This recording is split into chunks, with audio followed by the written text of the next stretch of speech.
Good evening, all you uneducated and unemployed scumbags. This is the Queen of the Dropkick, Sky Smithson, and you are listening to the 5 Moves of Doom podcast. Enjoy.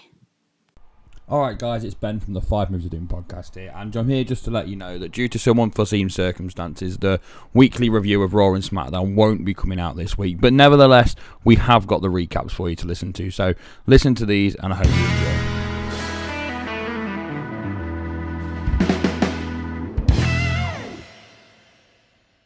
Kevin Owens is a babyface. I repeat, people, Kevin Owens has turned into a babyface. It's finally happened, goddammit!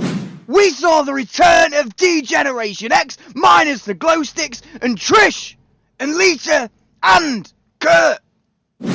We had a match of the year contender. The Bellas turn heel because why else did they come back?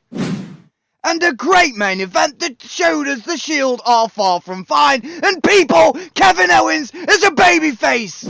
I'm Jack Dillinger from the 5 Moves of Doom, and it is time to look what went down on Monday Night Raw.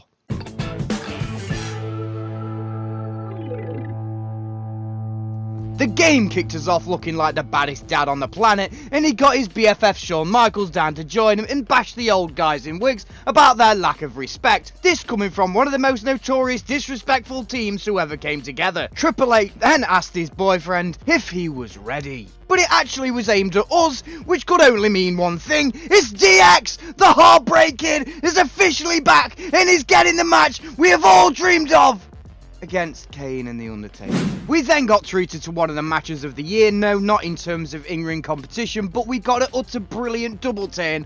Bobby Lashley had the match of his life with Kevin Owens, where Leo Rush decided he was going to dress like it was the 90s and rolled up in a suit without a shirt, then grabbed a microphone and continued to push a babyface Bobby Lashley on a raucous Chicago crowd against the darling heel that is Kevin Owens. Knowing full well this would backfire, Kevin Owens then continued to pull out the big moves while Lashley spent the match trying to kill the crowd. I couldn't believe what I was seeing. KO then kicked out of Lashley's suspended suplex and again popped the crowd in a typical babyface fashion, but soon after laid down for the 3. Leo Rush was thrilled about being the spawn of Jim Cornette and his main man's victory. Lashley then cemented this match in history when he turned back to attack Kevin Owens after walking halfway up the ramp. Please, WWE, make the double turn complete by having KO come back after injury as a face. Just please.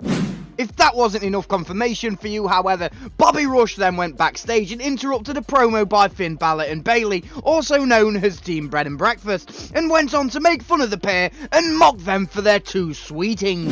We then got treated to a highlight video for John Cena, in it announcing that the GOAT will not have to qualify for the World Cup in Jeddah, Saudi Arabia, because Vince hasn't got the money to interrupt a major Hollywood blockbuster halfway through filming. But the treasure that is Elias was up next and continued to get a huge amount of heat. If you actually pause this and open your window, you'll still be able to hear the Seattle crowd still booing.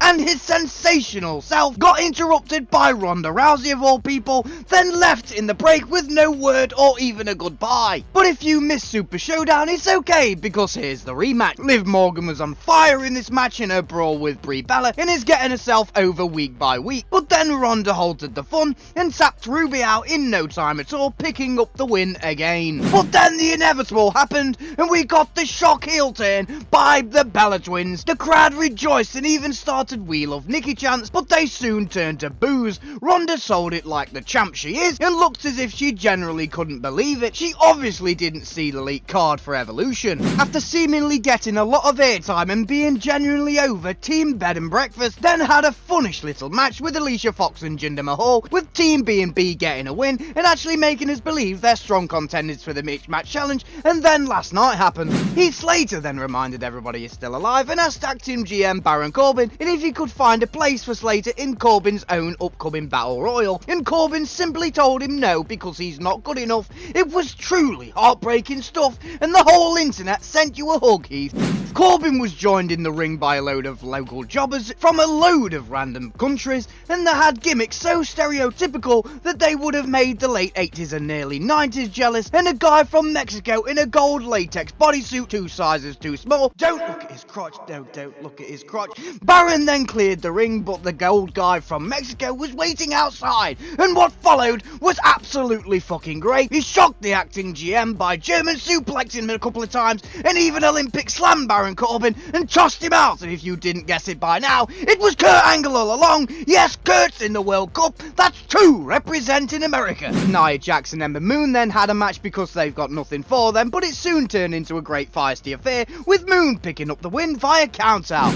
Trish Stratus was back next, but then cut a scripted promo about Bliss's spin-off of Stan last week. Mickie James then piped up and challenged Trish to find a partner for Evolution, and she did just that, and brought out her good old Iron Horse Lita. The pair fought off Bliss and James to make the match official. Bobby Roode and Chad Gable then faced the Ascension again because WWE can't keep momentum for both teams, and they needed to throw in a boring match in there somehow. Gable and Roode won, but then got attacked after by the Authors of Pain and got mauled by the 2 mammoths. They even threw the Ascension in for good measure. The main event was next, which was another rematch from Super Showdown, the Dogs of War versus the Shield, but started off with Paul Heyman of all people, and he reminded everyone that Brock Lesnar still exists, and the match got underway. Something happened to me just before, and I actually didn't quite catch the match, but from what I've seen and heard, the friction between the Dogs of War continued, with Braun being very shouty, but to everyone's relief, they actually beat the Shield for once, with poor old Dean taking the 3 count. Dean then looked like he'd just been told he'd have to watch Super Showdown again. Yes, I hated that show, and walked off up the ramp, leaving his fellow hounds behind. Great booking overall. Vince decided he wanted to actually put on a great show this week, and the old man can do just that when he wants to. It's time to dive deeper with myself and Brother Ben, ramming our opinions down your gullets. 2 more names confirmed for the WWE's World Cup. One amazing Super Showdown rematch. Miz and Daniel Bryan are still not through with each other. And a record-breaking return from a fan favourite.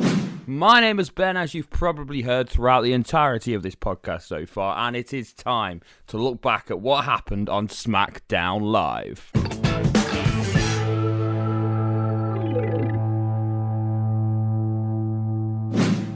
We opened the show with the match we were all convinced was going to be the main event. A Super Showdown rematch between Becky Lynch and Charlotte Flair, with Becky Lynch's WWE SmackDown Women's Championship on the line. And what a match it was.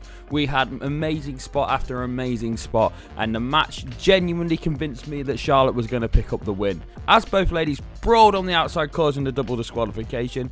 The 2 would not be finished after the match though, as they continued to fight all the way up the ramp until Charlotte Flair speared Becky through the entranceway, causing 2 or 3 screens to just collapse on top of them, and I'm pretty sure I saw a load of blood over somebody's hand. It was too mental to figure out what was going on, but my god, what a hot opening to SmackDown. Next up was the first WWE qualifier for the WWE World Cup, where, spoiler alert, half the competitors from the USA, but it was Jeff Hardy that took on Samoa Joe after Samoa Joe's bitterly disappointing loss to AJ Styles in Australia. I went into the match thinking it was a surefire thing that Samoa Joe would walk out, but after Joe failed to stand up twice after his knee buckled underneath him, the referee waved off the match and awarded the win to Jeff Hardy, as Joe wasn't able to continue. Is this a storyline point that's going to be taken forward, or is Joe actually hurt? I don't really know which one we prefer it to be, because on one hand you don't want Joe to be injured, that's tragic, but on the other hand, is this the way you want to book your most legitimate fearsome heel on the card? I kind of can't wait to see where this is going, but on the other hand, I kind of can. Backstage next, and Paige is here to announce that Flair and Lynch will go at it one last time at the WWE Evolution pay-per-view, but this time the match will be a last woman standing match. No doubt we're going to get a package on how historic this announcement is in due course.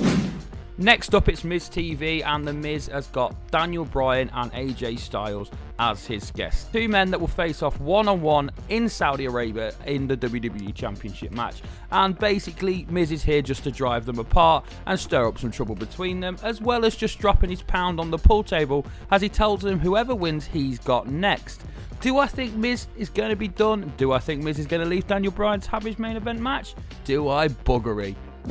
Miz goes on to tell AJ Styles that he's got him an opponent up next, and out comes Shelton Benjamin for his match against the champ.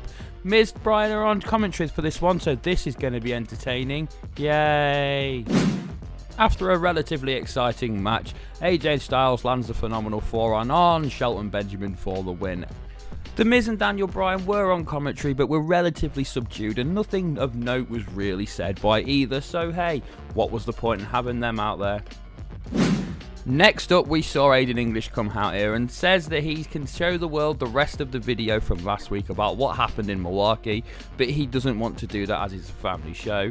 Instead, he will delete the tape if Rusev agrees to ditch Lana and pair up with English again. This brings out Rusev and Lana, and after a bit of hesitation, Lana implores Aiden English to play the rest of the tape. But when he denies, she informs that he has been hacked, as his password to his laptop was I heart Rusev. Apparently she only says Rusev in a Russian accent now, but hey, I can deal with that. Anyway, the video showed that actually it was Aiden English that came onto Lana slightly, but Lana knocked him back, causing embarrassment for Aiden English. Rusev then went to beat the living crap out of the Shakespeare of Song, but Aiden English just about got away. This is going to be one hell of a pre-show match. Well, after months and months and months of speculation by me, by Jack, by Zach, and by anyone that's in the wrestling business, Rey Mysterio has finally been confirmed to return to the WWE, and they've done it in advance once more. Rey will be there next week at SmackDown 1000, but rather than leaving it as a surprise, the WWE have shot their pants too early and told the world that it's going to happen. Still, nice to see Rey back. And now it's time for the main event. None of it isn't what we wanted. You all thought I meant Rey was here for his historic return, but it's not. The Big Show has appeared, and he is making one hell of an historic return to SmackDown Live. For those of you that do not know, Big Show was one of the people that competed on the first ever SmackDown all the way back in the 90s, and he is the only member of that show still actively wrestling on SmackDown today. He's here to take on Randy Orton in the main event, with the winner going on to represent the United States in the WWE World Cup, which is about time because nobody's represented him. Despite Big Show getting some positive reaction and getting the majority of the fight, Orton hits the RKO out of nowhere, typically taking the win. Orton goes on to represent the US along with the rest of the fucking roster at the WWE World Cup. Now, that's what happened on SmackDown Live. Now let's see what I think about what I just said. Back to us. Hope you enjoyed them, guys. If you did, please consider giving us a like and a subscribe, and make sure you head over to our Facebook page and follow us there to never miss out. See ya.